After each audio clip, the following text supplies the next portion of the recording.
지금 이 시각 여러분이 주목할 만한 이슈 살펴보겠습니다. 메마른 날씨에 최근 곳곳에서 크고 작은 산불이 잇따르고 있는데요. 내일 전국에 눈비가 내리며 건조한 날씨가 해소될 것으로 보입니다. 최근 산불이 난 경남 함양군에도 많은 눈이 예보됐습니다. 김동혁 기자입니다. 동해안과 영남에 내려져 있던 건조특보는 서울과 충북 등 서쪽 내륙까지 확대됐습니다. 태풍급의 강풍까지 겹치며 전국적으로는 크고 작은 산불이 잇따르고 있습니다. 최근 강한 바람을 일으킨 날씨가 점차 해소되고 남쪽으로 새로운 비구름이 지나가며 전국적인 비와 눈이 예상됩니다. 제주도에서 내리기 시작한 비는 오전에 전국 대부분으로 확대되겠고 강원 산간과 영남, 충북과 전북 등에는 많은 눈도 예상됩니다. 특히 영남 지역은 습하고 무거운 눈이 내리며 대설특보가 발표될 가능성도 있습니다. 전국 대부분 지역에 비나 눈이 내리겠습니다. 특히 찬 공기가 쌓이는 경북과 경상 서부 내륙 지역에서는 비가 눈으로 바뀌며 최대 10cm 이상의 많은 눈이 쌓이겠습니다. 올해 첫 대형 산불이 났던 경남 함양으로도 오전부터 비나 눈이 내리기 시작해 잔불 정리에 도움이 될 것으로 보입니다. 낮 시간대에는 눈의 강도가 강해지겠고 수요일까지도 강수가 이어질 전망입니다. 많은 눈이 내리는 지역에서는 가시거리가 크게 떨어지고 도로에 빙판과 살얼음이 예상돼 보행과 운행 시 미끄러지지 않도록 조심해야 합니다. 기상청은 남부지방으로는 강풍이 계속되겠다며 안전사고에도 주의를 당부했습니다. 연합뉴스TV 김동혁입니다. 감사원의 코로나19 백신 안전관리 실태 감사 결과 곰팡이, 머리카락 같은 이물 신고가 접수된 뒤에도 제대로 된 확인 절차가 이루어지지 않은 것으로 드러났습니다. 결국 동일한 제조번호 백신 1,420만 회분이 계속 접종됐고 유효기간이 지난 백신 접종자도 2,703명에 달했습니다. 성승환 기자입니다. 감사원이 코로나19 백신 안전관리 실태에 대한 감사 결과를 내놨는데 내용을 들여다보니 문제가 심각했습니다. 질병관리청은 지난 2021년 3월부터 2024년 10월까지 의료기관으로부터 모두 1,285건의 코로나19 백신 이물 신고를 접수했습니다. 신고된 이물 가운데 곰팡이, 머리카락, 이산화규소 등 위해 우려가 있는 이물의 신고는 모두 127건, 전체 10건 중 1건 꼴이었습니다. 하지만 질병청은 식품의약품안전처에 이를 통보하지 않고 제조사에만 알려준 뒤 조사 결과를 회신받는 방식으로 처리했습니다. 문제는 상당 사례에서 이물질이 발견된 백신과 같은 공정을 거친 동일 제조번호 백신의 접종이 끝난 뒤에야 조사 결과가 나왔다는 점입니다. 즉, 특정 백신 제품에서 이물질이 발견되면 동일 제조번호 백신은 접종을 일단 보류해야 되는데 이런 절차가 없었던 겁니다. 결국 이물 신고 이후에도 동일 제조번호 백신 약 1,420만 회분이 계속 접종됐다고 감사원은 밝혔습니다. 감사원 조사 결과 이물이 발견된 제조번호를 가진 백신의 이상 반응 보고율이 나머지 평균보다 0.006에서 0.265%포인트 높았습니다. 다만 감사원 관계자는 현재 상황에서 일부 부작용과 이물이 인과관계가 있다고 단정짓기는 어렵다고 설명했습니다. 이뿐만이 아니었습니다. 2021년에서 2023년 사이 모두 2,703명이 유효기간이 만료된 백신을 접종했는데 질병청은 이들에게 오접종 사실을 알리지 않았습니다. 특히 이 중 515건에 대해서는 코로나19 예방접종을 정상적으로 마친 사람들에게 발급되는 예방접종 증명서까지 줬습니다.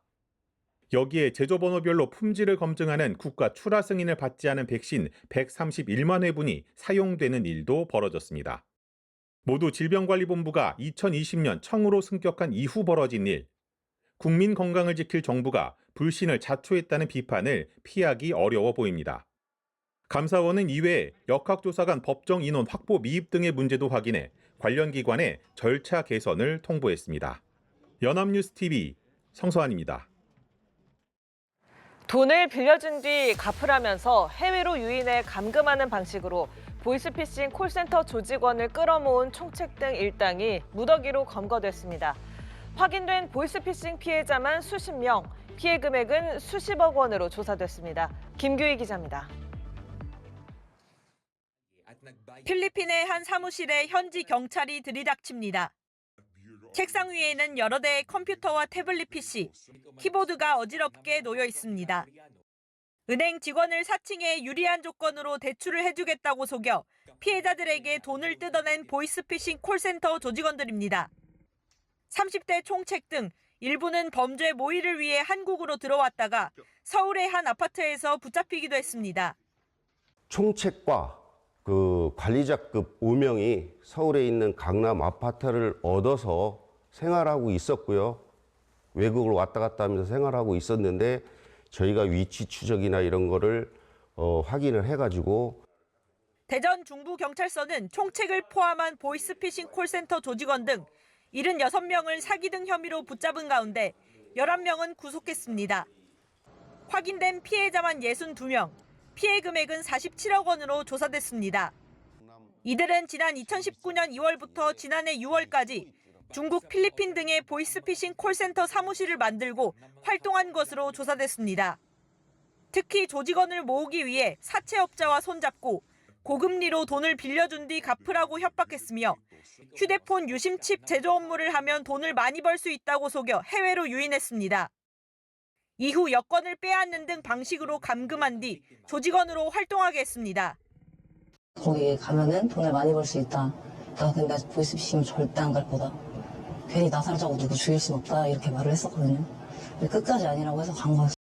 경찰은 아직 붙잡지 못한 나머지 일당을 검거하기 위해 국제 공조 등을 통해 수사를 이어갈 방침입니다. 연합뉴스 TV 김규입니다.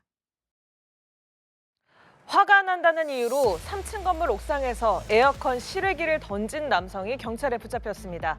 건물 아래에는 학생들이 걸어가고 있었는데 만약 실외기에 맞았다면 큰 사고로 이어질 뻔했습니다. 김선웅 기자가 취재했습니다.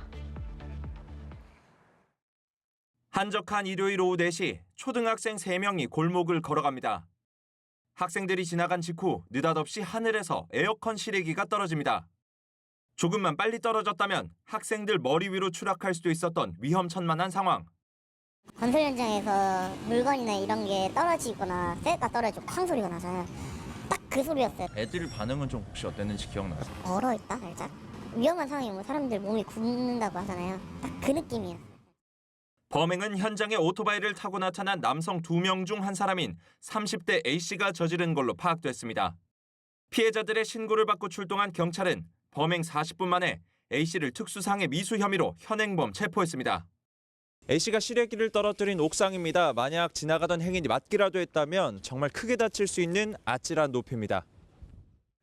실외기가 떨어진 충격으로 주차금지 표지판도 부서졌고 잔해도 도로 주변에 여전히 남아 있습니다. 특히 인근 초등학교 등하굣길에서 범행이 벌어져 주민 불안이 큽니다.